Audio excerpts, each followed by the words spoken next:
नमस्कार प्रिय भक्तों, आप सभी का दिन शुभ और मंगलमय हो। आज आप सुनिए शुक्रवार के दिन संतोषी माता की व्रत कथा। जो भक्त श्रद्धा और विश्वास से माता का व्रत करते हैं, उनके जीवन के सभी कष्ट दूर होते हैं और घर में खुशहाली आती है। संतोषी माता का व्रत जीवन में सुख शांति, संतोष और मनोकामनाओं की पूर्ति के लिए किया जाता है। मान्यता है कि माता की कृपा से भक्तों के दुख दर्द दूर होते हैं, परिवार में प्रेम बढ़ता है और आर्थिक तथा मानसिक परेशानियां कम होती है। संतोषी नाम का अर्थ ही संतोष देने वाली है। यह व्रत मन को संतोष, धैर्य और सकारात्मकता प्रदान करता है। प्रिय भक्तों, इस कथा को सुनने से पहले आप सभी भक्तों के लिए माता से प्रार्थना करें। हे माता, सभी भक्तों की मनोकामनाएं पूर्ण करें और जीवन में सुख शांति तथा संतोष प्रदान करें। एक बुढ़िया थी, उसके 7 बेटे थे। 6 बेटे कमाने वाले थे, जबकि एक बेटा निकम्मा था। बुढ़िया 6 बेटों की रसोई बनाती, भोजन कराती और उनसे जो कुछ जूठन बचती वह 7वें को दे देती। एक दिन वह अपनी पत्नी से बोला, देखो मेरी माँ को मुझ पर कितना प्रेम है। वह बोली, क्यों नहीं, सबका जूठा जो तुमको खिलाती हैं। वह बोला, ऐसा नहीं हो सकता, मैं जब तक अपनी आंखों से न देख लूं मैं मान नहीं सकता। बहू हंसकर बोली, देख लोगे तब तो मानोगे। कुछ दिन बाद त्योहार आया। घर में 7 प्रकार के भोजन और चूरमे के लड्डू बने। वह जांचने के लिए सिर दुखने का बहाना करके पतला वस्त्र सिर पर ओढ़ करके उसी रसोई घर में सो गया। वह कपड़े में से सब कुछ देखता रहा। 6 भाई भोजन करने आए। उसने देखा कि माँ उनके लिए सुंदर आसन बिछा रखे हैं और अनेकों प्रकार की रसोई परोसी और आग्रह करके उन्हें खूब खिलाया। वह सब कुछ वहाँ से देखता रहा। 6 भाई भोजन करके उठे तब माँ ने उनकी जूठी थालियों में से लड्डुओं के टुकड़े उठाकर एक लड्डू बनाया। जूठन साफ करके बुढ़िया माँ ने अपने 7वें बेटे को बुलाया। बेटा, 6 भाई भोजन करके गए, अब तू ही बाकी है, उठ तो कब खाएगा। वह कहने लगा, माँ मुझे भोजन नहीं करना, मैं अब परदेश जा रहा हूँ। माँ ने कहा, कल जाता तो आज ही चला जा। वह बोला, हाँ आज ही जा रहा हूँ। यह कहकर वह घर से निकल गया। चलते समय पत्नी की याद आ गई। वह गौशाला में कंडे पाथ रही थी। वहाँ जाकर बोला, हम जावे परदेश, आवेंगे कुछ काल, तुम रहियो संतोष से, धर्म अपनो पाल। तब उसकी पत्नी बोलती है, जाओ पिया आनंद से, हमारो सोच हटाए, राम भरोसे हम रहें, ईश्वर तुम्हें सहाय। 2 निशानी आपन देख धरू मैं धीर, सुधी मति हमारी बिसारियो, रखियो मन गंभीर। वह बोला, मेरे पास तो कुछ नहीं है, यह अंगूठी है, सो ले लो और अपने कुछ निशानी मुझे दे दो। वह बोली, मेरे पास क्या है, यह गोबर भरा हाथ है। यह कहकर उसकी पीठ पर गोबर के हाथ की थाप मार दी। वह चल दिया। चलते चलते दूर देश पहुंचा। वहाँ एक साहूकार की दुकान थी। वहाँ जाकर कहने लगा, भाई मुझे नौकरी पर रख लो। साहूकार को जरूरत थी। बोला, रह जा। लड़के ने पूछा, तनख्वाह क्या दोगे। साहूकार ने कहा, काम देखकर दाम मिलेंगे। साहूकार की नौकरी मिल गई। वह सुबह हर रोज 7 बजे से 10 बजे तक नौकरी पर जाने लगा। कुछ दिनों में दुकान का सारा लेन देन, हिसाब किताब, ग्राहकों को माल बेचना, सारा काम करने लगा। साहूकार के 7-8 नौकर थे। वे सब चक्कर खाने लगे कि यह तो बहुत होशियार बन गया। सेठ ने भी काम देखा और 3 ही महीने में ही उसे आधे मुनाफे का हिस्सेदार बना लिया। वह कुछ वर्ष में ही नामी सेठ बन गया और मालिक सारा कारोबार उस पर छोड़कर चला गया। वहाँ गांव में पति की अनुपस्थिति में सास ससुर अत्याचार करने लगे। उसकी पत्नी को सास ससुर दुख देने लगे। सारी गृहस्थी का काम करा के उसे लकड़ी लेने जंगल में भेजते। इस बीच घर के आटे से जो भी भूसी निकलती उसकी रोटी बनाकर रख दी जाती और फूटे नारियल की नरेली में पानी। एक दिन वह जंगल में लकड़ी लेने जा रही थी। रास्ते में बहुत सी स्त्रियां संतोषी माता का व्रत करती दिखाई दी। वह वहां खड़ी होकर कथा सुनने लगी और पूछने लगी कि बहनों, तुम किस देवता का व्रत करती हो और इसके करने से क्या फल मिलता है? यदि तुम इस व्रत का विधान मुझे समझा कर कहोगे तो मैं तुम्हारा बड़ा एहसान मानूंगी। तब उसमें से एक स्त्री बोली, सुनो, यह संतोषी माता का व्रत है। इसके करने से निर्धनता, दरिद्रता का नाश होता है और जो कुछ मन में कामना हो सब संतोषी माता की कृपा से पूरी होती है। तब उसने उस स्त्री से पूजा की पूरी विधि पूछी। वह भक्तिनी स्त्री बोली, 1.25 आने का गुड़ चना लेना, इच्छा हो तो 5.25 आने का लेना या 1.25 रुपए का भी सहूलियत के अनुसार लाना। बिना परेशानी और श्रद्धा व प्रेम से जितना भी बन पड़े सवाया लेना। प्रत्येक शुक्रवार को निराहार रह करके कथा सुनना।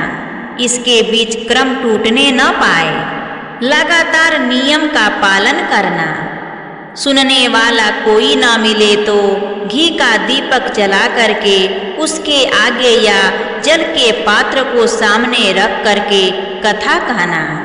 जब कार्य सिद्ध न हो नियम का पालन करना और कार्य सिद्ध हो जाने पर व्रत का उद्यापन करना। 3 मास में माता फल पूरा करती हैं। यदि किसी के ग्रह खोटे भी हों तो भी माता वर्ष भर में कार्य सिद्ध करती हैं। फल सिद्ध होने पर उद्यापन करना चाहिए और इस बात का ध्यान देना कि कभी भी उद्यापन बीच में नहीं करना। उद्यापन में 2.5 सेर आटे का खाजा तथा इसी परिणाम से खीर तथा चने का साग करना। 8 लड़कों को भोजन कराना। जहाँ तक मिले देवर जेठ भाई बंधु, अगर कोई भी न मिले तो रिश्तेदारों और पास पड़ोसियों को बुलाना, उन्हें भोजन कराना। यथाशक्ति दक्षिणा दे माता का नियम पूरा करना। उस दिन घर में खटाई नहीं खाना। यह सुन बुढ़िया के लड़के की बहू चल दी। रास्ते में लकड़ी के बोझ को बेच दिया और उन पैसों से गुड़ चना ले माता के व्रत की तैयारी करना शुरू कर दी। रास्ते में आगे बढ़ी तो सामने एक मंदिर दिखा। देखकर पूछने लगी, यह मंदिर किसका है? सब कहने लगे, संतोषी माता का मंदिर है। यह सुनकर माता के मंदिर में जाकर चरणों में लौटने लगी। विनती करने लगी कि माँ, मैं निपट अज्ञानी हूँ, व्रत के कुछ भी नियम नहीं जानती, मैं दुखी हूँ। हे माता जगत जननी, मेरा दुख दूर करें, मैं आपके शरण में हूँ। तब माता को उस औरत पर दया आई। एक शुक्रवार बीता कि दूसरे ही शुक्रवार को उसके पति का पत्र आया और तीसरे शुक्रवार को उसका भेजा हुआ पैसा आ पहुँचा। यह देखकर उसके जेठ जेठानी उससे मुंह सिकोड़ने लगे। लड़के ताने देने लगे। काकी के पास पत्र आने लगे, रुपया आने लगा। अब तो काकी की खातिरदारी बढ़ेगी। बेचारी सरलता से कहती, भैया कागज आवे रुपया आवे, हम सबके लिए अच्छा तो है। ऐसा कहकर आंखों में आंसू भरकर संतोषी माता के मंदिर में आकर मातेश्वरी के चरणों में गिरकर रोने लगी। माँ, मैंने तुमसे पैसा कब मांगा है? मुझे पैसे से क्या काम है? मुझे तो अपने सुहाग से काम है। मैं तो अपने स्वामी के दर्शन मांगती हूँ। तब माता ने प्रसन्न होकर कहा, जा बेटी, तेरा स्वामी आएगा। यह सुनकर खुशी से बावली होकर घर में जाकर काम करने लगी। अब संतोषी माता विचार करने लगी कि इस भोली पुत्री को मैंने कह तो दिया है कि तेरा पति आएगा, लेकिन कैसे? वह तो इसे स्वप्न में भी याद नहीं करता। उसे याद दिलाने को मुझे ही जाना पड़ेगा। इस तरह माताजी उस बुढ़िया के बेटे के पास जा स्वप्न में प्रकट होकर कहने लगी, साहूकार के बेटे सो रहा है या जागता है? वह कहने लगा, माता सोता भी नहीं जागता भी नहीं, कहो क्या आज्ञा है? माँ कहने लगी, तेरे घर बार कुछ है कि नहीं? वह बोला, मेरे पास सब कुछ है। माँ है, बाप है, बहू है, क्या कमी है? माँ बोली, भोले पुत्र, तेरी बहू घोर कष्ट उठा रही है। तेरे माँ बाप उसे परेशानी दे रहे हैं, दुख दे रहे हैं, कष्ट दे रहे हैं। वह तेरे लिए तरस रही है, तू उसकी सूध ले। वह बोला, हाँ माताजी, यह तो मालूम है, परंतु जाऊं तो कैसे जाऊं? परदेश की बात है, लेन देन का कोई हिसाब नहीं, कोई जाने का रास्ता नहीं आता, कैसे चला जाऊं? तब माँ कहने लगी, मेरी बात मान, सवेरे नहा धोकर संतोषी माता का नाम ले, घी का दीपक जला, दंडवत कर दुकान पर जा बैठना।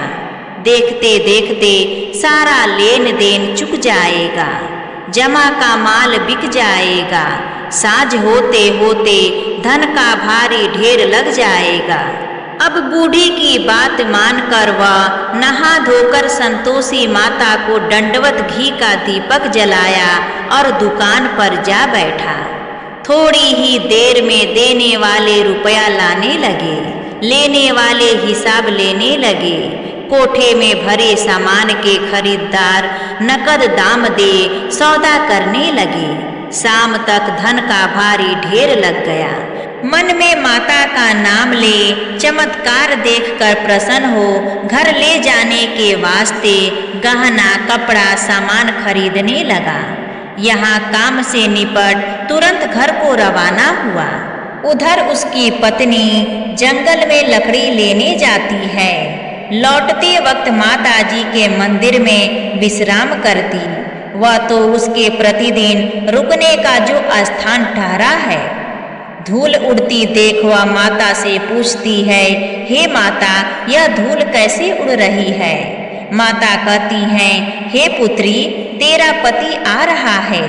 अब तू ऐसा कर, लकड़ियों के 3 बोझ बांध ले, एक नदी के किनारे रख और दूसरा मेरे मंदिर पर और तीसरा अपने सिर पर।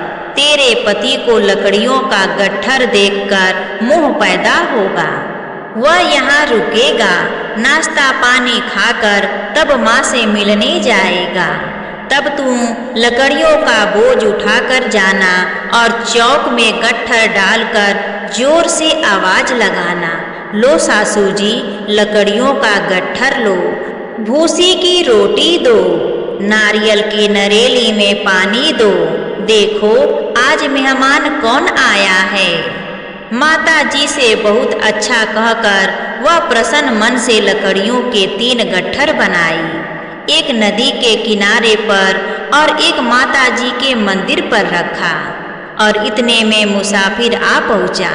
सूखी लकड़ी देखकर उसकी इच्छा उत्पन्न हुई कि हम यहीं पर विश्राम करें और भोजन बनाकर खा पीकर गांव जाएं।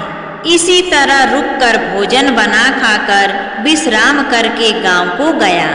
सबसे प्रेम से मिला। उसी समय सिर पर लकड़ी का गट्ठर लिए वह उतावली सी आती है। लकड़ियों का भारी बोझ आंगन में डालकर जोर से 3 आवाज देती है।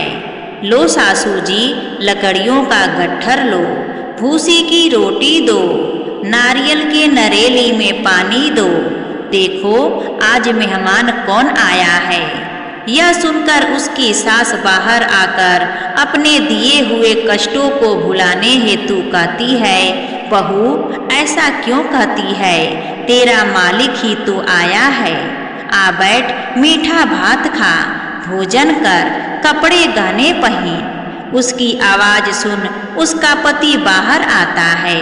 अंगूठी देख व्याकुल हो जाता है। माँ से पूछता है, माँ यह कौन है। माँ बोली, बेटा यह तेरी बहू है। जब से तू गया है तब से सारे गांव में भटकती फिरती है, घर का काम काज कुछ नहीं करती, 4 पहर आकर खा जाती है। वह बोला, ठीक है माँ, मैंने इसे भी देखा और तुम्हें भी देखा, अब दूसरे घर की ताला दो, उसमें ही रहूंगा मैं। माँ बोली, ठीक है, जैसी तेरी मर्जी। तब वह दूसरे मकान की 3री मंजिल का कमरा खोल सारा सामान जमाया। एक दिन में राजा के महल जैसा ठाट बाट बन गया। अब क्या था, बहू सुख भोगने लगी। इतने में शुक्रवार आया। उसने पति से कहा, मुझे संतोषी माता के व्रत का उद्यापन करना है। पति ने बोला, खुशी से कर लो। उद्यापन की तैयारी करने लगी। जेठानी के लड़कों को भोजन के लिए कहने गई। उन्होंने मंजूर किया, परंतु पीछे से जेठानी ने अपने बच्चों को सिखाया कि देखो बच्चों, भोजन के समय खटाई जरूर मांगना, जिससे उसका उद्यापन पूरा नहीं हो। इसके बाद लड़के ने अपनी माँ की कही हुई बात को ध्यानपूर्वक सुना और अपनी काकी के घर भोजन करने आए। खीर खाना पेट भर खाया, परंतु बाद में खाते ही कहने लगे कि हमें खटाई दो, खीर खाना हमको नहीं भाता, यह सब खाना देखकर हमें अरुचि होती है। वह कहने लगी, देखो बच्चों, खटाई किसी को नहीं दी जाएगी, यह तो संतोषी माता का प्रसाद है। लड़के उठ खड़े हो गए, बोले, पैसा लाओ। भोली बहू कुछ नहीं जानती थी, उन्हें पैसा दे दिए। लड़के उसी पैसे से हट करके इमली खटाई खाने लगे। यह देखकर बहू पर माताजी ने कोप किया। राजा के दूत उसके पति को पकड़कर ले गए। जेठ जेठानी मनमाने वचन कहने लगे, लूट लूट कर धन इकट्ठा कर लाया है, अब सब मालूम पड़ जाएगा जब जेल की मार खाएगा। बहू से यह सहन नहीं हुए। रोती हुई माताजी के मंदिर गई, कहने लगी, हे माता, तुमने क्या किया। हंसाकर अब भक्तों को रुलाने लगी। माता बोली, बेटी, तूने उद्यापन करके मेरा व्रत भंग किया है। वह कहने लगी, माता, मैंने कुछ अपराध किया है, मैंने तो भूल से लड़कों को पैसे दे दिए थे, मुझे क्षमा करो, मैं फिर तुम्हारा उद्यापन करूंगी। माँ बोली, अब भूल मत करना। वह कहती है, अब भूल नहीं करूंगी। अब बतलाओ वे कैसे आवेंगे। माँ बोली, जा पुत्री, तेरा पति तुझे रास्ते में आता मिलेगा। वह निकली, रास्ते में पति आता मिला। वह पूछी, कहाँ गए थे। वह कहने लगा, इतना धन जो कमाया है उसका टैक्स राजा ने मांगा था, वह भरने गया था। वह प्रसन्न हो बोली, भला हुआ, अब घर को चलो। कुछ दिन बाद फिर शुक्रवार आया। वह बोली, मुझे फिर माता का उद्यापन करना है। पति ने कहा, ठीक है, कर लो। बहू फिर जेठ के लड़कों को भोजन को कहने गई। जेठानी ने एक दो बातें सुनाई और सब लड़कों को सिखाने लगी, तुम सब लोग पहले ही खटाई मांगना। लड़के भोजन से पहले कहने लगे, हमें खीर नहीं खानी, हमारा जी बिगड़ता है, कुछ खटाई खाने को दो। वह बोली, खटाई किसी को नहीं मिलेगी, खाना हो तो खाओ वरना यहाँ से चले जाओ। उसके बाद वह ब्राह्मण के लड़के लाकर भोजन कराने लगी। यथाशक्ति दक्षिणा की जगह एक एक फल उन्हें दिया। तब संतोषी माता उस बूढ़ी की बहू पर प्रसन्न हुई। माता की कृपा होते ही 9वें मास में उसके चंद्रमा के समान सुंदर पुत्र प्राप्त हुआ। पुत्र को पाकर प्रतिदिन माता जी के मंदिर को जाने लगी। माँ ने सोचा, यह रोज आती है, आज क्यों न इसके घर मैं चलूं। यह विचार कर माता ने भयानक रूप बनाया। गुड़ चने से सना मुख, ऊपर सूट के समान होठ, उस पर मक्खियां भिन भिन कर रही थी।